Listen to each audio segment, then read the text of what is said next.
Olá, muito bom dia a todos, sejam todos bem-vindos ao nosso 5º dia de reflexão, né? Rumo a esses 40 dias de quaresma focados em muito propósito, né? Em desenvolver mais propósito nas nossas vidas. E acho que a reflexão de hoje é crucial para isso, porque ela fala sobre olhar a vida sob a perspectiva de Deus.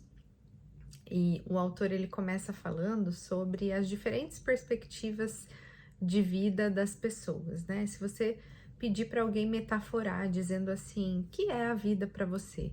Uns vão dizer que parece uma roda gigante, o outro que é uma montanha russa. Enfim, tudo está muito relacionado com a perspectiva daquela pessoa, de como ela vem vivendo a vida, né? O que ela sente das experiências que ela tem. E perspectivas diferentes, inclusive, nos remetem a sensações diferentes, né? Se a vida é algo difícil, dolorido, se a vida é algo que a gente pode aproveitar, desfrutar, né?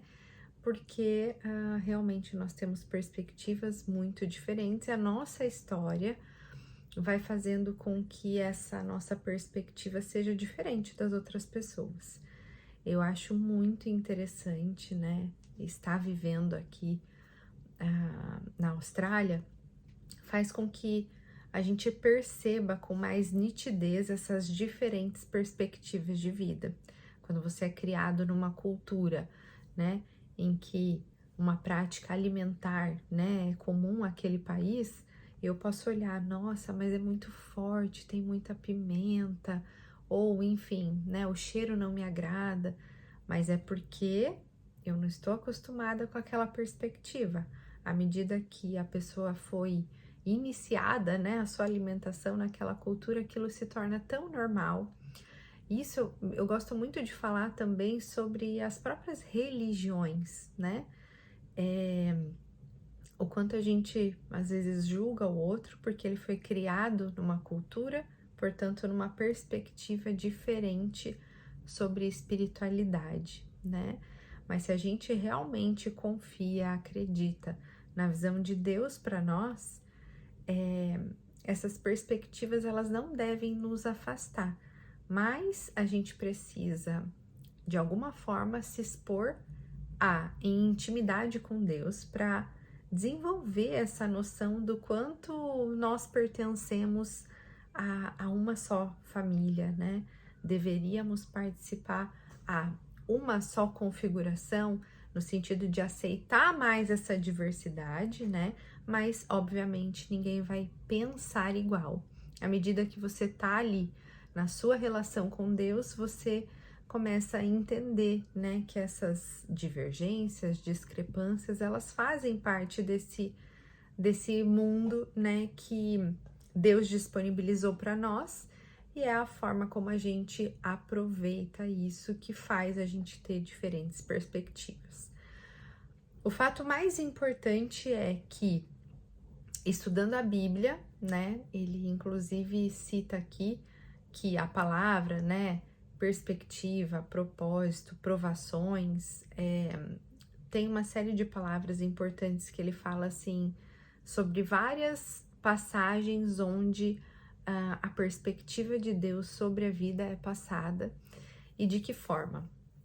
A vida é um grande teste.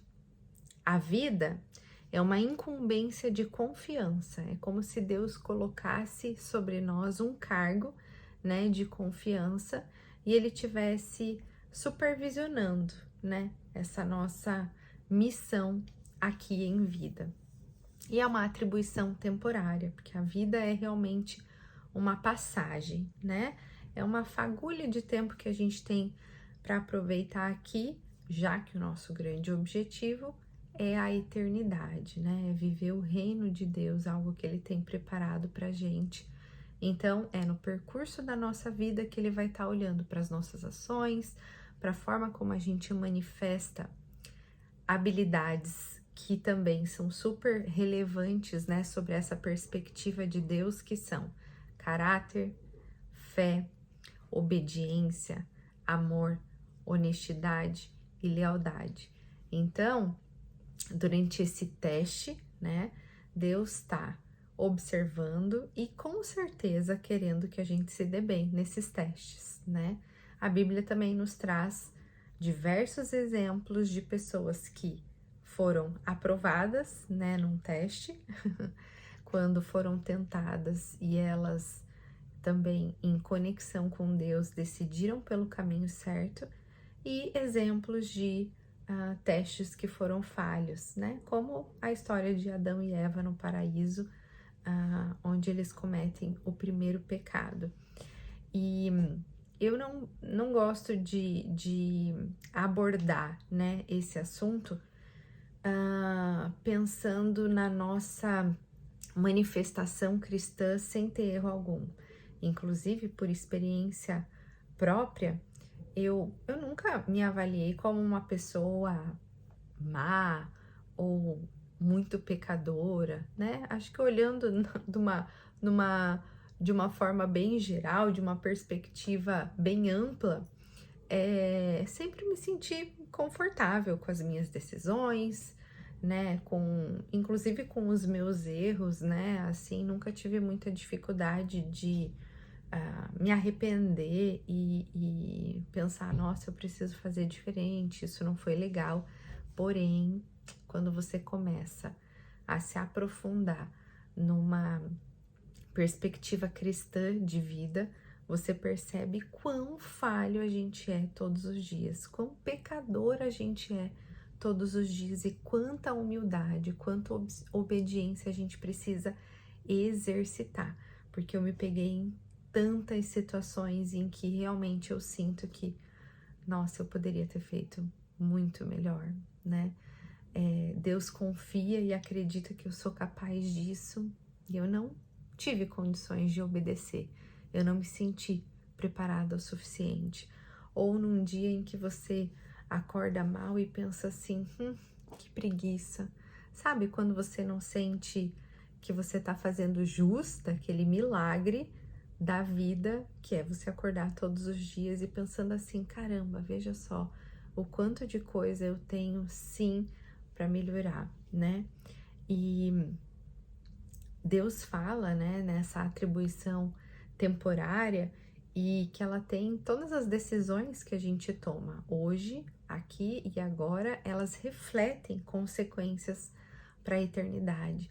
Então, na parábola, por exemplo,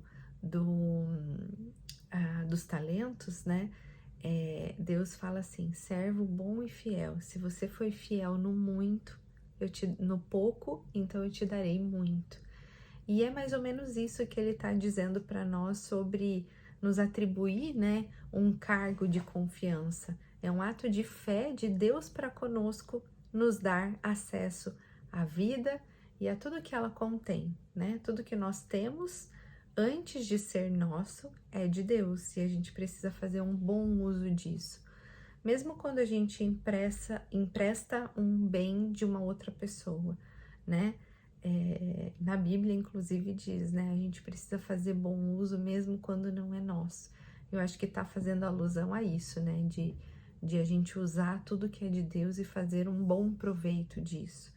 Então, eu ousaria em dizer, inclusive, que ele nos empresta a nossa própria vida, né? A nossa própria vida é vida dele antes de ser nossa, né? E à medida que nós não tivermos mais acesso a esses nossos dias, a nossa vida continua sendo dele, né? E o nosso lugarzinho aqui na Terra é substituído por outras e outras e outras mais vidas. Eu acho que essa é uma grande reflexão para a gente identificar a magnitude do que significa, né, o significado do nosso propósito. Realmente a gente não está falando de um propósito superficial, de um propósito financeiro, de um propósito de objetivos, metas que a gente tem vontade de cumprir, né? E que são propósitos e metas nossas, mas olhar para a vida como esse grande propósito faz cair, eu acho, a ficha do quão grande é a nossa responsabilidade em assumir esse grande presente de Deus para nós. Então, é com essa reflexão que eu finalizo o nosso 5º dia e espero vocês com muito amor e carinho para a nossa próxima reflexão. Fiquem todos com Deus. Um grande beijo, Simone.